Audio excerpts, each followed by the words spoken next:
A ideia fundamental se cumpriu através da realização das profecias de Isaías no Antigo Testamento, que indicavam a chegada do Messias. Dentre as várias passagens, foi o livro de Isaías que trouxe detalhes específicos sobre esse acontecimento. No capítulo 7, versículo 14, o profeta declarou que o Senhor mesmo daria um sinal. Uma virgem conceberia e daria à luz um filho, chamado Emanuel. Já no Novo Testamento, o livro de Mateus confirmou o cumprimento dessa profecia por meio do nascimento de Jesus. Assim, os eventos se alinharam, revelando que a vinda do Messias era de fato a realização das antigas profecias de Isaías. Que livro do Antigo Testamento Jesus citou com maior frequência? É evidente que muitas pessoas conhecem algumas partes do livro de Isaías, mas é uma pena que o livro como um todo não seja tão bem conhecido. No entanto, este livro é de extrema importância, pois tanto Jesus como o apóstolo Paulo o citaram mais do que qualquer outra parte do Antigo Testamento ao longo de seus ministérios durante a vida terrena. Podemos notar que Jesus respondeu perguntas com citações de Isaías em 7 ocasiões registradas em Mateus, 4 vezes em Marcos, 5 vezes em Lucas e 1 vez em João. A Bíblia também registra várias vezes em que Jesus mencionou as verdades de Deus presentes nas escrituras hebraicas, como quando ele explicou sua razão para ensinar por meio de parábolas. Uma passagem importante é encontrada em Isaías capítulo 6, versículo 9, que declara: "E disse, vai, e dize a este povo, ouvi de fato e não entendei, e vede em verdade, mas não percebi." Jesus referenciou essa passagem em Mateus capítulo 13, versículo 14. Essas citações reforçam a relevância do livro de Isaías na vida e ensinamentos de Jesus. Eles testemunharam o cumprimento da profecia de Isaías em suas ações, que diz: ouvirão de fato, mas não entenderão. Verão de fato, mas não perceberão. Jesus também citou Isaías ao repreender os fariseus e escribas pelo serviço superficial a Deus, referindo-se a Isaías capítulo 29, versículo 13. O Senhor destacou que, embora essas pessoas se aproximassem com seus lábios para honrá-lo, seus corações estavam distantes dele. Em essência, suas ações eram apenas uma demonstração superficial de devoção, enquanto seus corações não estavam verdadeiramente conectados a ele. Essa citação de Isaías ilustra como Jesus usava as palavras do profeta para ressaltar a importância da sinceridade e da conexão genuína com Deus, indo além de meros gestos exteriores. Seu receio em relação a mim é baseado nos ensinamentos humanos, como podemos ver em Mateus capítulo 15, versículos 8 e 9. Muitas pessoas se aproximam de mim com palavras de honra, mas seus corações estão distantes, e sua adoração é vã, pois seguem doutrinas e mandamentos criados pelos homens. A Bíblia não pode conter todas as obras de Jesus, por isso não é uma biografia completa. Isso é mencionado em João capítulo 21, versículo 25. Há inúmeras outras coisas que Jesus fez, e se cada uma delas fosse escrita, acredito que o mundo em si não seria capaz de conter todos os livros que seriam escritos. Amém. João foi um homem que testemunhou pessoalmente os eventos da vida de Jesus e os registrou para que as gerações futuras pudessem se beneficiar com esse conhecimento. Ele representa a última testemunha em uma longa linhagem de outros testemunhos, incluindo o de João Batista, que apontou para Jesus, e uma série de sinais que corroboravam com a sua mensagem, fornecendo assim um testemunho final e incontestável sobre Cristo. Ao encerrar o seu evangelho, João escolheu palavras que expressam a grandiosidade dos acontecimentos relatados. A história de Jesus é tão grandiosa que ultrapassa qualquer imaginação humana. Mesmo o esforço de João em registrar esses eventos, embora glorioso para nós que o lemos, empalidece diante da magnificência da pessoa cuja história ele descreve. É provável que continuemos aprendendo cada vez mais nos próximos tempos, pois a riqueza da história de Jesus é inesgotável. Além disso, João também menciona que apenas 3 pessoas na Bíblia, incluindo Jesus, jejuaram por 40 dias. Essa é mais uma evidência da singularidade e importância da vida e ministério de Jesus.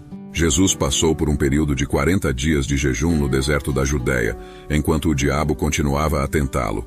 Essa é uma das histórias mais populares da Bíblia, que ensina às pessoas a importância do jejum como parte da fé. Moisés também experimentou um jejum prolongado antes de Jesus. Conforme descrito em Êxodo capítulo 34, versículo 28, ele passou 40 dias e 40 noites na presença do Senhor, sem comer pão, nem beber água. Durante esse tempo, Moisés recebeu as palavras da aliança, os 10 mandamentos que foram escritos nas tábuas. Além disso, Elias também passou por um período de jejum significativo, conforme mencionado em 1 Reis capítulo 19, versículo 8. Após comer e beber, ele foi fortalecido pela comida e pôde caminhar durante 40 dias e 40 noites até o Monte Horebe, o Monte de Deus. Essas experiências de jejum de personagens bíblicos como Moisés, Elias e Jesus servem como exemplos e ensinamentos sobre a importância espiritual desse ato de renúncia e busca de Deus. O jejum é uma prática que tem sido valorizada ao longo da história da fé, proporcionando momentos de intimidade e conexão com o divino. A segunda captura milagrosa de peixes, narrada em João capítulo 21, versículos 1 a 14, foi o último milagre de Jesus na terra antes de sua ascensão ao céu. Esse milagre ocorreu após a ressurreição de Jesus, quando 7 dos discípulos estavam juntos em um determinado momento. Pedro, Tomé, Natanael, Tiago e João, os filhos de Zebedeu, e outros 2 discípulos decidiram ir pescar no lago. Juntos, eles passaram a noite inteira pescando, mas não conseguiram pegar nada. Ao amanhecer, Jesus estava esperando por eles na costa, embora os discípulos não o tenham reconhecido imediatamente. Jesus se aproximou deles como se fosse um estranho e perguntou se eles tinham alguma coisa para comer. Desanimados, eles responderam que não tinham pescado nada. Embora não o tivessem reconhecido, eles aceitaram o conselho de Jesus e lançaram a rede do lado direito do barco. Para a surpresa dos discípulos, a rede ficou repleta de peixes, tantos que eles não conseguiam puxá-la para dentro do barco. Esse milagre destacou a presença e o poder sobrenatural de Jesus, mesmo após sua ressurreição, e serviu como um momento significativo de encontro e restauração da fé dos discípulos antes de sua partida para o céu. Isso nos ensina que quando o Senhor guia o nosso serviço, não haverá mais redes vazias, e Ele está disposto a nos direcionar para o sucesso se estivermos dispostos a segui-lo. João foi o primeiro a reconhecer o Senhor naquela situação e imediatamente informou a Pedro. Este último, prontamente, vestiu sua roupa exterior e foi em direção à costa. Conforme a crença cristã, Jesus permaneceu um homem solteiro por toda a sua vida e não teve filhos. A Bíblia é completamente silenciosa sobre sua vida romântica e pessoal, e cada versículo que menciona a família de Jesus se refere a sua mãe e irmãos, mas não menciona esposa ou filhos.